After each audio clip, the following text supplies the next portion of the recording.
개인적으로 제 설교가 지루하고 재미없는 설교라고 생각하는데 졸지 않도록 힘써 주시기를 부탁드립니다. 날이 더워서 수면 효과가 있을 것 같은데 누가 그래요. 제 설교는 졸다가 이렇게 들으면 내용을 연결시킬 수가 없다고, 중간에 끊기면 도저히 연결이 안 된다고, 그러니까 깨어 있으시길 부탁드립니다. 오늘 예수님은 이 거짓 선지자에 대해서 교훈을 해주고 계십니다. 거짓 선지자들이 너희 가운데 나올 것이다 라는 말씀이죠. 예수님이 이러한 가르침을 여기서만 주신 것은 아니고요, 구약과 신약에서 일관되게 이 거짓 선지자들에 대한 가르침을 우리에게 주고 있습니다. 구약 시대 때부터 거짓 선지자들은 늘 활동을 했죠. 대표적으로 예레미야 시대 때 이 하나냐라는 선지자가 있었습니다. 예레미야는 바벨론에 의해서 하나님의 심판이 임할 것이다 라는 것을 계속해서 선고했죠. 그리고 그 상징적인 의미로 멍에를 목에 메었습니다. 그러나 하나냐가 나타나서 그의 멍에를 뺏어서 부서뜨리고 2년 만에 느부갓네살의 손에서 우리가 벗어나게 될 것이다 라는 반대의 예언을 합니다. 안타깝게도 왕과 모든 회중들은 이 참된 선지자인 예레미야의 말을 따른 것이 아니라 하나냐를 따랐습니다. 그 이유는 그의 말을 듣고 싶었던 것이죠. 하나냐가 그들이 원하는 말을 해줬기 때문입니다. 그들의 치부를 들추고 뼈를 때리는 예레미야의 말보다는 그들에게 위로와 힘을 주고 소망을 주는 하나냐의 말을 듣고 싶었던 것이죠. 예레미야 선지자는 다음과 같이 말합니다. 만군의 여호와께서 이같이 말씀하시되 너희에게 예언하는 선지자들의 말을 듣지 말라. 그들은 너희에게 헛된 것을 가르치나니 그들의 말한 묵시는 자기 마음으로 말미암은 것이요 여호와 입에서 나온 것이 아니니라. 에스겔도 그 당대 시대의 거짓 선지자들에게 이렇게 말합니다. 인자야, 너는 이스라엘에 예언하는 선지자들에게 경고하여 예언하되 자기 마음대로 예언하는 자들에게 말하기를 너희는 여호와의 말씀을 들으라. 주 여호와의 말씀에 본 것 없이 자기 심령을 따라 예언하는 어리석은 선지자에게 화가 있을진저. 이 두 구절에서 공통적으로 말씀해주고 있는 것은 그들의 여호와의 말씀이 하나님으로부터 말미암은 것이 아니라 자기의 심령, 자신의 마음에 따라, 자신들의 마음에 따라 예언한 것이다 라는 것이죠. 이것이 무엇입니까? 정직하지 않은 마음, 사심 있는 마음, 사람들에게 무언가 편승하여 자신이 목적하는 바를 이루고자 하는 거짓된 마음을 말하는 것이죠. 물론 설교자에게는 목적이 있습니다. 그것은 거룩한 목적이고 하나님의 뜻을 이루는 것이죠. 그러나 이들은 자신의 사심, 자신의 마음에 무언가를 목적하여 그것을 이루고자 하나님의 말씀이 아닌 다른 것으로 전했다라는 것입니다. 이러한 경고는 예수님께서 다른 곳에서도 또한 경고하십니다. 마태복음 24장 11절에 거짓 선지자가 많이 일어나 많은 사람을 미혹할 것이다 라고 말씀하시고요, 마가복음 13장 22절에 거짓 그리스도들과 거짓 선지자들이 일어나서 이적과 기사를 행하여 할 수만 있으면 택하신 자들을 미혹하려 하리라. 너희는 삼가라. 내가 모든 일을 너희에게 미리 말하였노라. 이처럼 예수님은 거짓 선지자들이 득세할 것이다 라는 것을 미리 말씀하시고 경고해 주신 것이에요. 우리가 잘 아는 것처럼 하나님의 택하신 백성들을 반드시 지킬 것이다 라고 성경은 말씀하고 있는데, 이들은 할 수만 있다면 하나님의 선택된 백성들도 미혹하여 쓰러뜨리고 말 것이다, 지옥에 끌고 가기 위하여 힘쓸 것임을 말씀합니다. 그리고 이러한 경고대로 초대교회는 이 말씀이 그대로 실현되는 것을 보여줍니다. 많은 서신들이 성경에 쓰여졌지만 그 서신들이 쓰게 된 주요한 동기 중에 하나는 당대에 득세하고 있는 이단들, 거짓 교설들에 의한 것에 대해 디펜스하기 위해서 바울이 쓰게 된 것이에요. 교회가 이단들로 인해 난립되고 있었고 어지러운 상황 속에서 편지를 쓰게 되는 것이죠. 그래서 고린도 교회에 바울은 이렇게 편지를 썼습니다. 그런 사람들은 거짓 사도요 속이는 일꾼이니 자기를 그리스도의 사도로 가장하는 자들이니라. 이것은 이상한 일이 아니니라. 사탄도 자기를 광명의 천사로 가장하나니 그러므로 사탄의 일꾼들도 자기를 의의 일꾼으로 가장하는 것이 또한 대단한 일이 아니니라. 그들의 마지막은 그 행위대로 내리라. 아멘. 바울도 이렇게 편지를 썼는데 또한 베드로도 이렇게 편지를 썼습니다. 그러나 백성 가운데 또한 거짓 선지자들이 일어났었나니 이와 같이 너희 중에도 거짓 선생들이 있으리라.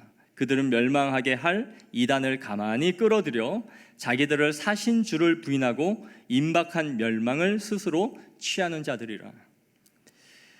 예수님이 이단들, 거짓 가르침을 주는 자들이 나올 것이다 라는 이러한 가르침이 초대교회에 그대로 실현되었고, 바울이나 베드로나 수없이 많은 서신들에서 이단들에 대한 이 경고를 하고 있는 것을 보게 됩니다. 초대교회 이단들은 우리가 아는 것처럼 영지주의자들이었죠. 예수님의 신성을 부인하는 자들로서 교회를 어지럽혔습니다. 하지만 오늘날은 이 시대의 모습에 맞게, 이 시대의 생각에 맞게 바꾸어서 양의 탈을 쓰고 이리 속은 이리의 마음을 가지고 우리에게 다가오고 있다라는 것이죠. 오늘날 우리는 거짓 선지자라 하면 흔히 이만희와 같은 교주를 생각할 수 있을 것입니다. 우리나라에 자칭 예수, 자칭 엘리야 이런 사람들이 존재하고 있죠. 그러나 꼭 이단만 거짓 선지자가 되는 것은 아닙니다.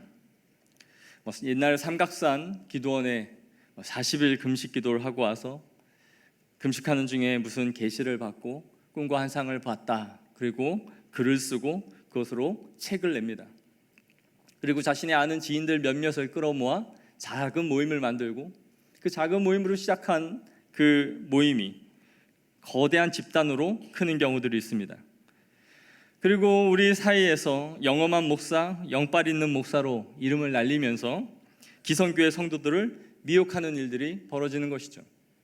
갈급한 성도들은 그 목사에게 기도 한번 받으면 안 돌아가는 허리, 팔, 목이 다 낫는 줄 알고 머리를 갖다 들이밉니다. 소위 영빨 있다는 그 목사는 기도 한번 하면 받겠다고 찾아가면 무슨 문제가 있지, 어쨌지 하면서 사람들의 마음을 삽니다. 기독교 무당이죠. 하는 일은 무당과 같지만 하나님의 이름으로 하고 있는 자들입니다. 이단들은 초대 교회에서부터 오늘날에 이르기까지 항상 존재해 왔지만 분명한 사실은 그 이단들에 의해 교회가 회멸되거나 무너진 적은 없었습니다. 오히려 이러한 거짓 선지자들에 인해 교회의 가르침은 더욱더 분명해졌고 그 기준이 무엇인지를 세우는 계기가 되었습니다. 우리가 주목해야 하는 것은 우리의 적은 외부에 있는 이단들에 의해서가 아니라 교회 내부에 있었다라는 것입니다. 교회 내부에서 그릇된 가르침에 의해 교회는 스스로 무너져 버렸다라는 것이죠. 교회 내부의 적은 하나님의 말씀이 아니다라고 말하는 것이 아니라 교묘히 말씀을 굳게 하고 왜곡시키는 방식으로 복음에서 말하지 않는 것을 가만히 끌어들입니다. 마치 사탄이 하와를 유혹하듯이 말이죠. 정령 죽으리라라는 말을 처음부터 내세우는 것이 아니라 그러하냐라고 묻고 묻는 과정에서 무너져 버리게 만드는 것이죠. 그런데 이러한 가르침을 주는 사람들은 결코 자신들이 거짓 선지자다라고 생각하지 않는다라는 거죠. 나는 저 사람을 속일 거야 라고 하고 그 일을 하는 것이 아니라 자신은 주의 이름으로 열심을 다해서 그 일을 한다. 자신은 교회를 위하여 자신의 소임을 다하고 있다라고 생각하는 것입니다. 그러나 그 결과는 교회를 허물고 무너뜨리는 무서운 결과를 만들어낸다라는 것이죠. 그 열매가 파괴적으로 나중에 가서 드러나게 된다는 것입니다. 그의 삶의 행위가 나중에 보여지게 된다는 것이죠. 초대교회를 한번 생각해 보십시오. 초대교회에 니골라당이나 영지주의 같은 이단들이 있었습니다. 그들은 외부에 있는 적들이었어요. 거짓 가르침을 대놓고 하는 자들이에요. 예수님 아니야. 예수님이 하나님이 아니야. 신성이 없으신 그런 분으로 대놓고 배격하는 거죠. 그러나 교회의 내부에 위협이 있었는데 그들이 누구냐? 유대주의자들이었습니다. 교회 안에는 유대인으로 개종한 그리스도인과 헬라인에서 개종한 그리스도인들이 공존하고 있었어요. 그러나 유대인들의 입장에서 볼 때 헬라에서 개종한 사람들은 율법을 알지 못했고 할례를 알지 못했죠. 그러니까 그들이 주장한 건 무엇입니까? 예수 그리스도의 보혈만 필요한 것은 아니야. 예수 그리스도의 보혈과 함께 너희가 율법도 지켜야 돼.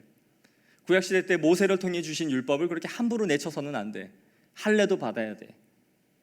할례와 율법을 묶어서 복음을 같이 제시한 거예요. 율법도 할례도 비기독교적인 게 아니에요. 하나님이 계시를 통해 주신 거예요. 그러니 더 혼란스럽죠. 바울은 이들을 이단이라고는 하진 않았어요. 그러나 다른 복음을 제시하는 자들이다라고 배격했어요. 사실 교회의 문제를 가져온 건 완전히 대놓고 아니야를 가르치는 이단들이 아니라 다 교회 안에 있는 것들을 가지고 들어오는 내부의 적들이에요. 이 유대주의자들처럼 말이죠. 이들은 기존교회 성도들을 공격했습니다. 허무맹랑한 소리를 한 것이 아니라 예수님을 부인하는 자들도 아니었어요. 당시에 흥왕했던 영지주의자들은 그리스도인들을 방종으로 몰고 왔습니다. 왜냐하면 그들의 가르침이 그렇기 때문에 우리는 영혼만 구원을 받으면 되지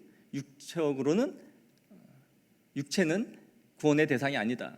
그러니까 육적으로 짓는 죄는 영혼과 아무 상관이 없다라고 분리를 시켰던 거죠. 그러니까 마음대로 음란과 더러운 것들을 행하면서 살아갔던 거예요. 그럼 이들을 제어할 방법이 무엇일까요? 이런 방종을 일삼는 자들을 제어할 방법이 뭐예요? 제가 봤을 때는 당시에는 율법이었을 거다라고 생각해요. 율법은 탁월한 제어의 효과가 있었을 거예요. 너네 그렇게 살면 안 된다. 율법 조항에 따라 이렇게 해야 돼.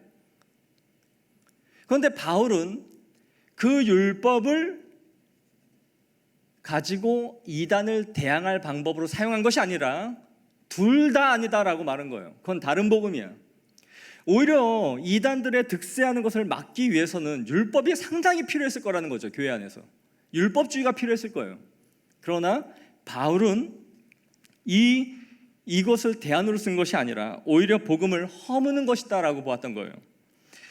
그러므로 초대교회의 상황은 외부로는 영지주의와 같은 이단과 내부에는 예수 그리스도의 가르침과 보혈을 왜곡시키는 유대주의적 가르침, 이 사이에서 안과 밖의 모든 고통, 어려움들과 싸워야 했던 것이 초대교회의 모습이었던 것이죠.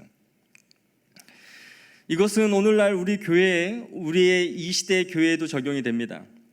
외부에는 분명히 이곳저곳에 신천지와 같은 이단들, 여호와의 증인과 같은 거짓 선지자들이 넘쳐나고 있지만 교회 안에서도 거짓 가르침이 일어날 수 있다는 것을 우리는 항상 눈여겨봐야 되는 것이죠. 교회 역사 가운데 이러한 사람들이 있었을까요? 분명히 있었습니다.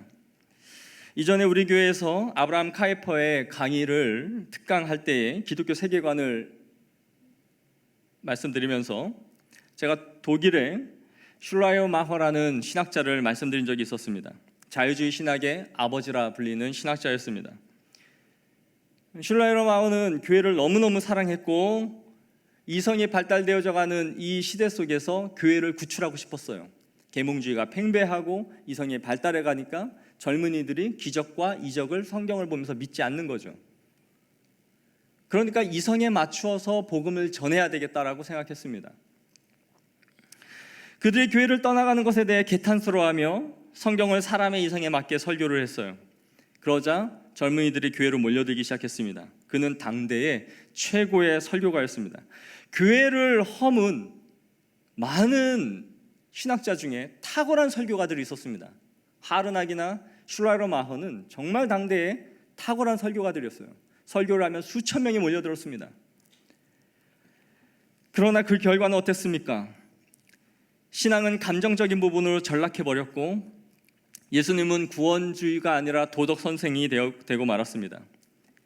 이 무서운 신학이 휩쓸고 간 영미, 특히 유럽은 교회가 완전히 무너져 버렸습니다. 박물관에 가야 교회를 찾을 수 있다는 말이 있을 정도로 유럽 교회는 거의 폐허가 되어버렸습니다. 예수가 구원주가 아닌 이상, 좋은 선생밖에 되지 않는 이상 굳이 예수를 믿을 필요가 없었던 것이죠. 당시에 그러한 사람들은 어마어마한 사람들에게 회자가 되고 젊은이들을 교회로 몰고 오게 하는 큰 원동력과 설교를 하고 있는 것처럼 보여졌지만 그 파괴력은 한 세대가 지나기 전에 무서운 정도로 교회를 무너뜨렸습니다. 그들의 열매가 얼마나 독했는지를 보여주는 것이죠. 사람들은 이후에 학문적으로 그 신학을 지금도 연구하고 있고 성경 해석하기에 있어서는 뛰어난 학자로 찬사를 보내고 있지만 저는 그들이야말로 이 시대를 거쳐간 거짓 선지자라고 생각합니다. 그들은 교회를 집어삼켰고 성경 안에서 예수 그리스도를 없애버렸고 성경을 그 시대의 사상 안에 녹여버린 사람들입니다. 그들은 그러한 사역을 하면서도 일생 동안 단 한 번도 하나님과 관계없이 내가 이 일을 하고 있다는 생각을 하지 않았을 것입니다. 순수하게 교회를 세웠고 많은 사람들을 교회로 이끌기 위해서 수고했다라고 생각했겠죠. 하지만 그들이 뿌린 이 독극물은 무섭게 퍼져서 교회와 신학교에 파고들었고 사상을 좀먹고 교회를 무너뜨렸습니다. 복음을 없애버린 것이죠. 우리가 바르게 시대를 분별하지 않으면 안 되는 이유가 이러한 것이죠. 그 설교를 듣던 수없이 많은 회중들은 무슨 일이 교회 안에서 일어나고 있는지 몰랐던 거예요. 단지 보여지는 그 현상, 거기에 매료되어져서 큰 일이 우리 가운데 일어나고 있다라고 착각했던 것이죠. 오늘 예수님은 거짓 선지자들의 외양을 이렇게 말합니다. 양의 옷을 입고 너희에게 나아오나 속에는 노략질하는 일이라. 그들의 외모는 온유하며 성품이 바르고 사람들과 부딪힘이 없을지 모릅니다. 또한 그 사람에게 풍겨오는 이미지는 매우 매력적일 수 있고 사교적이며 유쾌하고 예의가 바를 수 있습니다. 그 사람은 모든 사람에게 친근한 사람이에요. 그러나 그는 산상수훈 13절에서 예수님이 제시한 길, 좁은 길과 좁은 문을 가르치지 않는 사람입니다. 생명으로 인도하는 문은 좁고 협착하여 찾는 이가 적다라고 말씀하였지만 그는 넓고 평안한 길을 사람들에게 약속하며 기쁨을 주려고 노력합니다. 전형적인 공리주의자이며 행복주의자인 것이죠. 그들은 결코 사람들의 마음을 말씀으로 불편하게 하려 하지 않습니다. 그러나 안타까운 것은 이것에 의해 사람들이 속는다라는 것이죠. 우리는 분명히 인격적인 사람들이 되어야 합니다. 사람들에게 온화한 사람이 되어야 되고 거친 사람들이 되지 않도록 힘써야 합니다. 자신이 갖고 있는 진리가 독선이나 완고함으로 드러나서는 안 됩니다. 이건 정말 우리가 지켜야 할 일입니다. 그러나 그 온화한 인격에 속아서는 안 됩니다. 이것은 정말 중요한 부분이에요. 인격이 우리에게 중요한 것이나 인격 자체가 복음은 아닙니다. 인격 안에 복음을 녹여서는 안 됩니다. 복음이 우리의 인격과 삶을 변화시키는 것이지 인격이 복음이 아니에요. 얼마나 많은 사람들이 여기에 속습니까? 그 사람의 인품과 매력과 그 사람 자체에서 좋은 이미지로 인해 그가 무엇을 전하든지 다 좋은 거죠. 여러분들이 제 외모가 좋아서 그냥 좋아하는 것처럼 우리는 얼마든지 이렇게 속는 거예요. 그러나 절대 인격 안에 복음을 담아서는 안 됩니다. 저는 거짓 선지자들의 이 특징을 4가지로 말씀드리고자 합니다. 첫째, 거짓 선지자들은 대중적입니다. 지난 설교에서 좁은 문과 좁은 길은 결코 대중적일 수 없다라고 말씀을 드렸습니다. 모든 사람들이 찾고 갈만한 그러한 길이 우리가 걸어가는 이 길이 될 수 없다라고 말씀을 드렸죠. 절대 매력적일 수 없습니다. 하지만 이들은 복음을 대중적으로 만들기에 힘씁니다. 모든 사람들이 받아들일 만한 복음으로 만들고 싶은 것이죠. 아무도 배격하지 않는 복음, 누구에게나 친근한 복음, 나에게 거치는 것이 하나도 없는 그런 복음. 모든 사람이 받아들일 수 있는 매력적인 복음은 없습니다. 바울도 돌에 맞았고 예수님도 십자가의 못에 박혔는데 하나님 아들 그분 자신이 그 말씀으로 인해 죽음을 당했는데 오늘날 죽음이 없는 복음을 전하고 싶어하는 사람들이 있다는 것이죠. 모든 사람들이 각광하는 복음은 없습니다. 그들은 성경에서 어떻게 말하고 있는가 하는 것보다 이렇게 하면, 어떻게 하면 사람들이 이것에 반응할까, 거기에 관심을 갖습니다. 어떻게 해야 사람들이 좋아할까에 힘을 씁니다. 그들에게 있어서의 기준은 사람들이 좋다고 하면 선이요, 사람들이 불쾌하다 하면 악입니다. 결국 대중이 모든 것을 좌우하게 만드는 것이죠. 이들에게 있어서 귀 있는 자는 성령이 교회들에게 하시는 말씀을 들을지어다 라는 선포가 없습니다. 왜냐하면 어떻든지 대중들의 귀를 즐겁게 하고 심기를 불편하게 하지 않는 방식으로 교회로 몰려오게 해야 하기 때문인 것이죠. 둘째, 이들은 평화를 선포합니다. 모든 것이 잘 되어가고 있으니 앞으로도 잘 되어갈 것이다 라고 말해줍니다. 안이한 신앙생활과 보증되지 않은 공수표를 마구마구 뿌려줍니다. 하나님은 당신을 사랑하시니 지금 그 일을 그대로 하십시오. 하나님은 여러분을 기꺼이 응원하시고 여러분을 돕는 분이십니다. 지금까지 잘 해왔으니 앞으로도 그렇게 하기만 하면 모든 일이 만사형통으로 잘 되어질 것이다 라고 말합니다. 결코 그들은 죄로 인한 결과가 얼마나 파괴적이며 현재 그들의 삶을 불행으로 이끌어왔는지에 대해서 선포하지 않습니다. 예레미야 선지자는 당대의 거짓 선지자들의 특징을 바로 이것으로 말하죠. 그들이 내 백성의 상처를 가볍게 여기면서 말하기를 평강하다 평강하다 하나 평강이 없도다. 그들의 상처가 얼마나 깊고 골맞고 무섭게 파고 들어가고 있는지 그것에 대해서 말해주지 않습니다. 그들의 상처를 가볍고 경한 것으로 여겨서 하나님의 심판으로 이끌려가고 있는 그들을 제어하지 않는 것이죠. 폐에서 시작된 암덩어리가 위와 장으로, 신장으로, 사방으로 퍼져가서 다 도려내지 않으면 죽을 만한 위기가 왔는데도 그들의 위급함을 알려주지 않는 것이죠. 평안하시죠? 괜찮습니다. 주님이 함께 하십니다. 할렐루야. 그 말에, 그 평안에 위로를 받고 같이 죽음으로 가는 것이죠.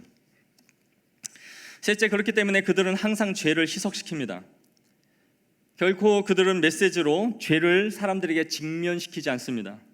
죄를 지적하면 사람들이 교회를 떠날 것이다 라고 두려워하는 것이죠. 그들은 항상 말하기를 오늘날 이 시대에 필요한 것은 지치고 고통받는 이 사람들에게 사랑과 위로를 주는 것이지 하나님의 심판을 선고하는 시대는 지났다라고 말합니다. 오늘날 한 주를 얼마나 피곤하게 살다 왔는데 그들에게 죄를 직면하게 하고 그들의 죄와 허물을 끄집어낼 수 있느냐. 한없이 위로만 해줘도 부족한 것이 교회다. 항상 위로해줘야 된다. 일주일의 삶이 수없이 많은 죄악 가운데서 하나님 없는 이방인과 방불케 할 정도로 살아온 자들에게 끊임없는 위로를 줌으로써 죄를 직면하지 않게 하는 것이죠. 그들은 죄가 인간의 결함이고 치료되어져야 할 부분이지 하나님을 불쾌하게 하며 심판에 이르게 할 만한 것을 말하지 않습니다. 그들에게 죄란 인간의 연약함일 뿐입니다. 인간의 연약함이 죄고 그것은 치료되어져야 할 대상이죠. 구원이라는 것은 자아를 억압하고 있는 것으로부터 해방시켜주는 것이 구원입니다. 죄와 사망에서 벗어나는 것이 아니라 인간의 자아를 실현시키고 눌린 자아를 다시 끌어올려주는 것, 결함 있는 인간의 죄를 치료해 주는 것, 이것으로 죄를 둔갑시켜 버리는 것이죠. 그러나 죄가 희석되는 만큼 예수 그리스도의 보혈은 그들에게 절실하지 않습니다. 늘 나는 치료되어져야 할 환자일 뿐이에요. 환자. 그러니까 누가 나를 만져줘야 되고 항상 위로해줘야 돼요. 환자를 누가 건드려요? 성도든 목회자든 다 자기를 위로해주는 것이 교회여야 되지, 수술칼을 들이댔다간 수술대에서 벌떡 일어나는 것이죠. 어디 내 몸에 칼을 대려 하냐. 위로를 해줘도 현찬을 파네. 넷째, 거짓 선지자들은 자신들이 원하는 복음의 진리의 일부만을 붙듭니다. 즉 특정한 교리를 취사 선택하여 성경 전체에서 말씀하는 바를 전체를 가르치지 않습니다. 자신들이 원하는 것만 강조하고 그 시대가 필요로 하는 것만을 줍니다. 그들은 예수 그리스도의 십자가의 구속의 의미와 대속에 대한 성경의 가르침을 왜곡시킵니다. 예수님의 죽으심은 하나님의 사랑과 숭고한 희생과 아름다운 섬김으로 말할지라도 예수님의 그 죽으심이 당신의 죄로 인한 참혹한 결과이며 하나님의 공의를 만족시키셔야만 하는 대속의 방식이었다라고 말하지 않습니다. 얼마나 당신을 사랑하셨으면 이 아름다운 숭고한 희생을 한번 보십시오. 그러나 그게 나의 죄로 인한 것임을 말하지 않죠. 성경을 그릇되게 가르치는 것도 죄가 되지만 성경의 가르침을 전체를 가르치지 않고 일부를 취사 선택하는 것도 죄입니다. 반쪽짜리 복음을 제시하는 것이죠. 마치 계약서에서 좋은 것만 보여주고 이 사람이 사인을 하지 않을 만한 불리한 것들은 뒤로 감추듯이 전체의 복음을 제시하지 않는 것입니다. 저는 오늘날만큼 하나님의 사랑이 남발되고 있는 시대가 있을까 싶을 정도로 이 시대는 하나님의 값싼 사랑과 값싼 위로가 넘쳐나는 시대입니다. 하나님은 나의 위로자이며 친구는 될 수 있지만 하나님을 경외하고 두려워해야 할 대상으로 생각하지 않는 시대가 되었습니다. 구약의 수많은 경건한 사람들이 하나님을 목도했을 때에 화로다 나여 죽게 되었도다, 이런 고백이 우리에겐 없습니다. 예수님은 내 눈물을 닦아주는 위로자요, 친구요, 어깨동무를 할 만한 벗일 수는 있지만 범접할 수 없고 그분 앞에 섰을 때에 그를 보기만 해도 죽음이 이를 것이다라는 그 경외하는 두려움이 우리에게는 없습니다. 마구잡이로 구하죠. 하나님을 보여주시옵소서. 보면 어떤 일이 벌어지는데요. 이것이 우리의 오늘날의 경건의 상태입니다. 우리는 모든 사람들에게 행복을 주고 평안을 주는 것이 무엇이 잘못됐느냐라고 말할 수 있습니다. 복음은 분명히 우리에게 평안과 행복을 주지요. 그렇지 않으면 누가 신앙생활을 하겠습니까? 그러나 그 행복의 기전은 무엇일까요? 공리주의와 행복주의는 이 시대의 요구이며 이 시대의 세계관입니다. 모든 사람이 행복해야 된다. 최대 다수의 최대 행복. 모든 사람에게 행복을 주는 것은 선한 것이며 모든 사람을 불행하게 하는 것은 악이다. 이것이 어떤 절대 진리처럼 받아들여지고 있는 이 시대의 세계관입니다. 벤담이나 밀과 같은 철학자들이 만든 공리주의죠. 행복해야 한다는 것입니다. 최대 다수의 최대 행복. 그러나 여러분, 이런 질문을 하면 어떨까요? 누군가가 내가 행복해야 신앙생활도 하는 것이지 내가 불행한데 신앙생활이 무슨 의미가 있습니까? 목사님, 내가 행복해야 신앙생활도 하는 거죠. 내가 이렇게 불행하고 힘든데 신앙생활에 무슨 의미가 있습니까? 결국 하나님을 믿는다는 것도 내가 행복하기 위해서 믿는 것 아닙니까? 신앙생활을 한다는 것은 나에게 유익이 있어야 믿는 것이지 고통스럽고 괴로우면서 신앙생활을 할 필요가 있습니까? 내가 행복하지 않는데요. 이런 질문에 우리는 뭐라고 답해야 되겠습니까? 그렇죠. 행복해야 신앙생활 하죠. 불행한데 예수님을 어떻게 믿습니까? 그렇게 답하시겠습니까?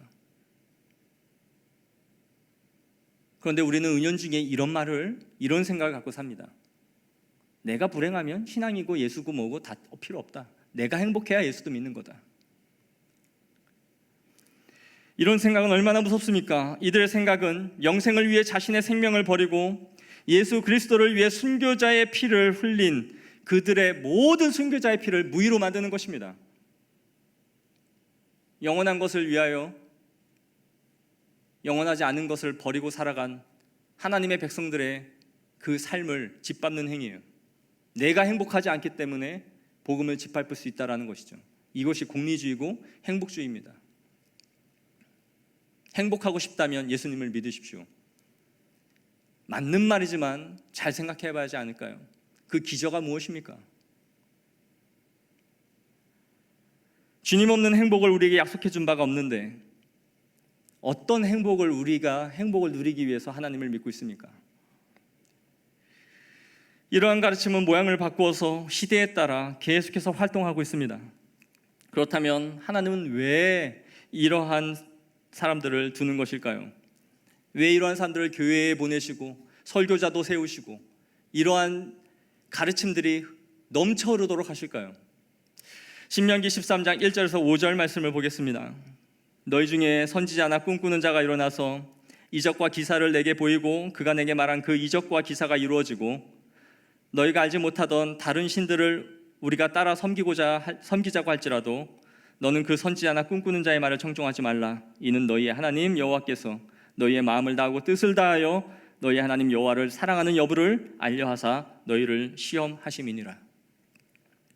하나님은 우리가 여호와를 사랑하는 여부를 알게 하기 위해서 이러한 것을 이 시대의 가라지로 뿌리신다는 것입니다. 마음을 다하고 뜻을 다하여 하나님을 사랑하는가? 이들의 가르침을 나를 사랑하기 때문에 분별할 수 있는 지성을 갖고 있는가? 준비되어져 있는가 하는 것을 보기를 원하신다라는 것이죠. 이 시대에 거짓된 복음을 전하는 자들, 그들을 피하기 위하여 하나님을 사랑하는 마음으로 부지런히 배우고 양육되고 그리스도의 장성한 분량에 이르러야 함을 우리에게 보여주는 것입니다. 그런 의미에서 7, 8월이 지나서 9월에 하반기 양육을 할 때 여기 있는 분들은 다 지원하셔야 됩니다. 하셔야 됩니다. 방학을 우리는 할지라도 사탄은 우리의 영혼을 노력하기 위해 쉬지 않습니다. 우는 사자와 같이 목마른 심령으로 우리의 영혼을 갈구하고 있어요. 우리가 주를 목마른 심령으로 갈구하지 않으면 사탄은 목마른 마음으로 우리의 영혼을 갈구합니다. 그들에겐 방학도 없어요. 휴가도 없어요. 독한 놈들이에요. 교회가 바른 복음을 전하기 위해 얼마나 수고하며 나아가고 있습니까? 얼마나 많은 것들을 만들고 여러분들에게 복음을 가르쳐주기 위해서 코로나로 인해서 큐티 영상도 찍고 코로나가 없어져도 없어질 것 같지 않은 이 큐티 영상이 계속 매일매일 올라가죠. 여러분들의 영적인 유익을 위해서 얼마나 많은 것들을 개설하고 가르치고 배우고 힘쓰고 있습니까? 그 일에 동참하지 않음으로 우리가 이런 것들에 노출된다면 그 책임은 우리의 것이죠. 결론적으로 그렇다면 우리는 어떻게 거짓과 거짓이 아닌 것을 분별할 수 있을지 신명기 18장 14절 22절에 이렇게 말씀합니다. 내가 마음속으로 이르기를 그 말이 여호와께서 이르신 말씀인지 우리가 어떻게 알리요 하리라. 만일 선지자가 있어 여호와의 이름으로 말한 일에 증언도 없고 성취함도 없으면 이는 여호와께서 말씀하신 것이 아니요 그 선지자가 제 마음대로 한 말이니 너는 그를 두려워하지 말지니라. 아멘. 첫째, 그 가르침의 증언과 성취의 측면에서 분별할 수 있습니다. 이것을 오늘 본문과 연결시킨다면 좋은 열매로 알 수 있는 것이죠. 좋은 나무는 좋은 열매로 보여질 것이다. 열매로서 그 나무가 어떠한 것인지 그 증언과 그 성취를 보여줄 것입니다. 그가 가르친 삶의 가르침과 삶이 부합하는 것으로 하나님 앞에 드러나야 한다는 것이죠. 그것을 우리는 알 수 있다. 둘째, 우리가 이전에 교회가 가르쳐 온 것에 있어서 더하거나 뺀다면 의심해야 합니다. 못 듣는 소리 하는구나 여기 왔더니 우리 교회 목사님은 이런 것도 안 가르쳐주고 여기는 뭔가 다른 것이 있다. 그때 의심해야 됩니다. 해 아래 다른 것이 있습니까? 교회가 수천 년의 역사 동안 지켜온 복음 위에 다른 것을 말하는 것, 그것이 위험한 것이죠. 하나의 복음이 이전에 살아온 우리 성도들과 이 시대와 앞으로 있을 모든 하나님의 백성들을 구원하기에 충분한 복음을 우리에게 주셨습니다. 다른 가르침은 없습니다. 또 하나는 더하는 것도 문제이지만 빼는 것을 의심해 봐야 합니다. 모든 하나님의 말씀을 우리에게 골고루 가르치고 있는가? 그 말씀 안에서 우리가 분별해야 하는 것이죠. 말씀을 맺기를 원합니다. 오늘 이 거짓 선지자들에 대해서 우리 예수님의 가르침을 살펴보았습니다. 우리는 이 시대를 살아가면서 비둘기처럼 순결한 마음으로 하나님의 은혜를 간구해야 됩니다. 그러나 뱀처럼 지혜로워야 합니다. 그것은 분별하는 것을 의미하는 것이죠. 판단하는 것이 아닙니다. 말씀을 판단하는 것은 죄죠. 그러나 성경은 끊임없이 우리에게 분별할 것을 요구하고 있는 것이죠. 늘 하나님 앞에 우리의 영혼이 노력당하지 않도록 은혜를 비둘기처럼 구하시고 뱀처럼 지혜롭게 하나님 앞에 분별력을 구하는 우리 믿음의 성도들이 되어지기를 원합니다.